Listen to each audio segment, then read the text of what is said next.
की जय। बोलिए स्वामी प्रेमानंद जी महाराज की।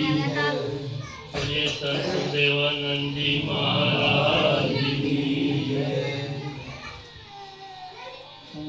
पहले सिफत करिए उस परमात्मा दी जिन्हें देता है मानुष दा झोला सानू। फिर वारी अस माई पापियो तो जिन्ना चाखे डाया सी झोला सानू। तन मन ते धन कुर्बान गुरतों जिन्ना कीता है रति झोला सानू।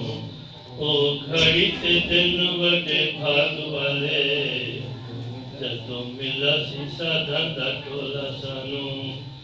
नाम अपने में साधा मस्त कीता लोकी आखदे हैं के भोला सानू। प्रेम गुरा तो काल जावार सुटा जिन्ना गान मिलाया सी डोला सानू। प्रेम गुरा तो काल जावार सुटा जिन्ना गान मिलाया सी डोला सानू। पहली वंदना गुरु को दूजी करे सब संतो। तीजी वंदना खलक नो जो ईश्वर जो जियो। स्वामी तीजी वंदना खलक नो जो ईश्वर जो। बोल साचे दरबार की।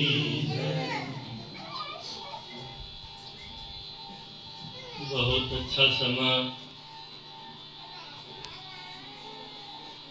आज जिज्ञासु सुधार सिंह के गृह में संतों का दरबार सजाकर संतों के द्वारा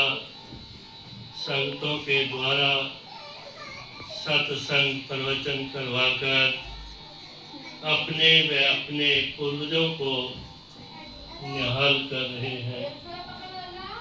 बोलो साचे दरबार की जय।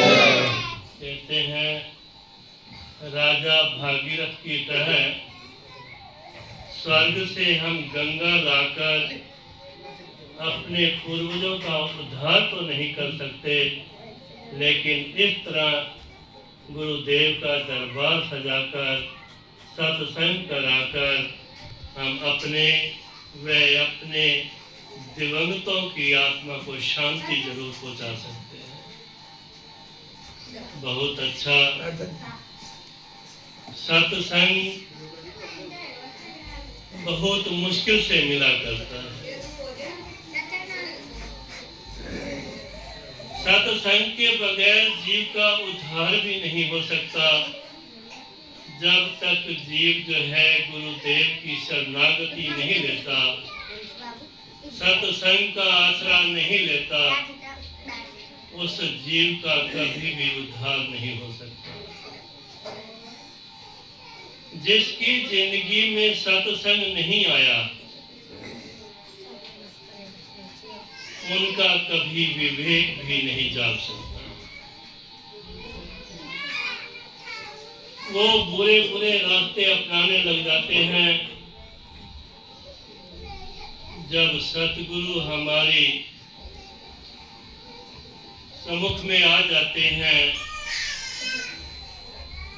जन्मों जन्मों का हमारा कष्ट खत्म हो जाता है।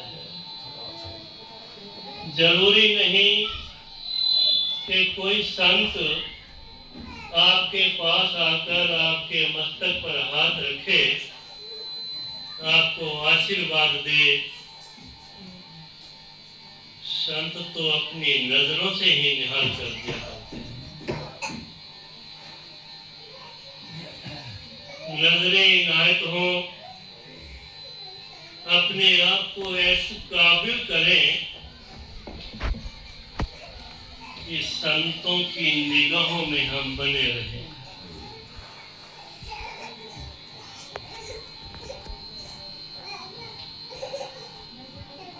एक कथा आती है इसी के आश्रय।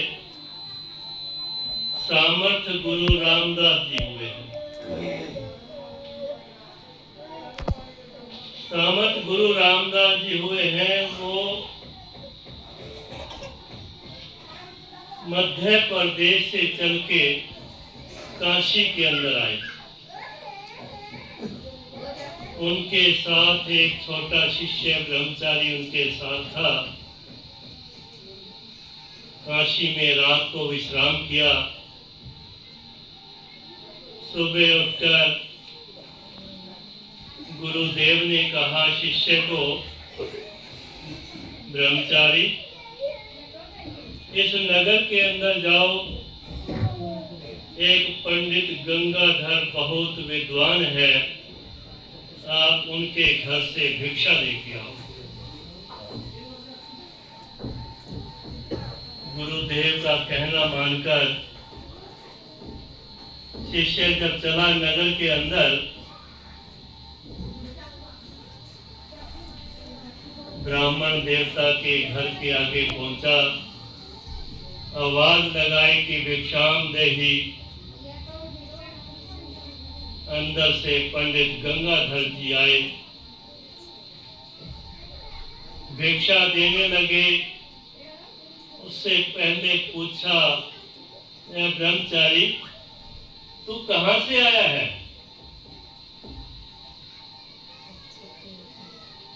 कहने लगे, हम मध्य प्रदेश से चल के यहाँ पर आए हैं। किसके साथ? मेरे साथ मेरे गुरुदेव जी हैं और उन्होंने मेरे को भिक्षा मांगने के लिए आपके घर पे भेजा है। ब्राह्मण ने कहा, भिक्षा तो आप ले जाओ, लेकिन आपके मस्तक के ऊपर जो है मौत मंडरा रही है, ऐसा दोष हमें दिखाई दे रहा है। मार्केश लगन आपके ऊपर सवार है, शाम को 4 बजे आपकी मौत हो जाएगी। और बच्चा छोटा था, भिक्षा तो ले ली, लेकिन रोना शुरू कर दिया और रोते रोते वो अपने गुरुदेव के पास पहुंचा। सामत गुरु रामदास जी कहते हैं, क्या हुआ बच्चे, रो क्यों रहे हो? कोई आपको भिक्षा कम मिली है या किसी ने आपके साथ गाली गलौज किया है?